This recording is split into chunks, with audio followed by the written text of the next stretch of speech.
কি হতে চাও তুমি বড় হয়ে? কি হবে গো বড় হয়ে তুমি? ডাক্তার হবে তোর বাবার মতো? কি হবা? কি হবা তুমি? বউ হবা? কার বউ হবা তুমি?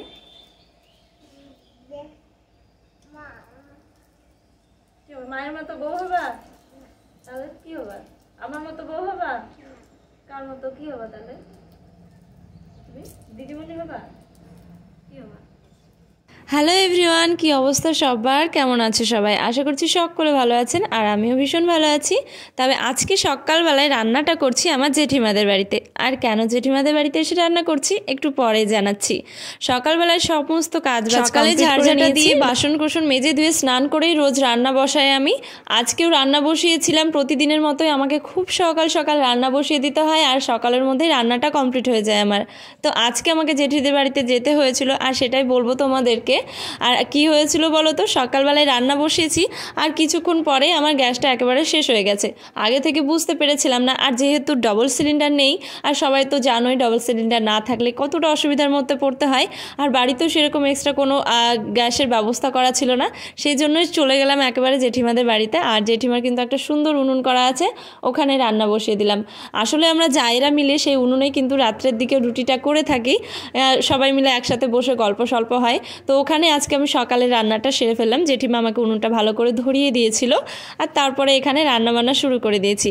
তো এই যে জায়ের ছোট মেয়েটা উঠে পড়েছে ঘুম থেকে, আর ওর সাথে আমার গল্প সল্প করতে করতে রান্নাটা প্রায় কমপ্লিটের দিকে।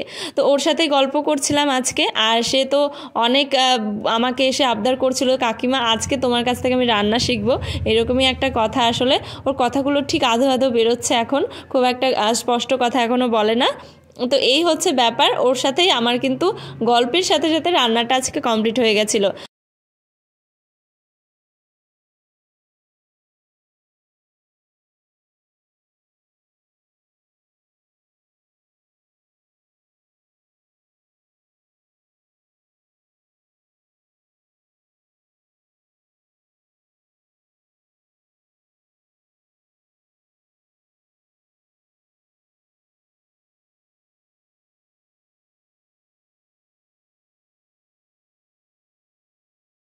তো এত অল্প সময়ের মধ্যে আজকে রান্না করেছিলাম মসুর ডাল, বেগুন ভাজা, একটা পুঁই দিয়ে সবজির তরকারি আর লাল শাক রান্না করেছিলাম। আর এই পুচকি মেয়েটা আমার লাল শাক দিয়ে ভাত খাওয়ার জন্য প্রচণ্ড বায়না করছিল, তো ওকে লাল শাক দিয়ে ভাত খাইয়ে দিয়েছি। ওর আর কোনো সবজি পছন্দ না, শুধুমাত্র শাক দিয়ে ভাত খাবে, ওটা দিয়ে ওকে ভাত খাইয়ে দিয়ে আসলাম। আর এনাকে তো দেখতেই পাচ্ছ খাওয়া দাওয়া করে একেবারে স্কুল যাওয়ার জন্য রেডি হয়ে গেছে। তবে শীতের রোদ পেয়েছে, শীতের রোদ পোয়াচ্ছে, তো ওর সাথে এসে একটু আজকে সকালটা ঠিক আমার এইভাবেই কাটলো। আর সকলের এই ভিডিওটা কেমন লেগেছে অবশ্যই কমেন্ট করে জানাবেন। দেখা হবে নেক্সট ব্লগে, ততক্ষণ সকলে ভালো থাকবেন, সুস্থ থাকবেন, নিজের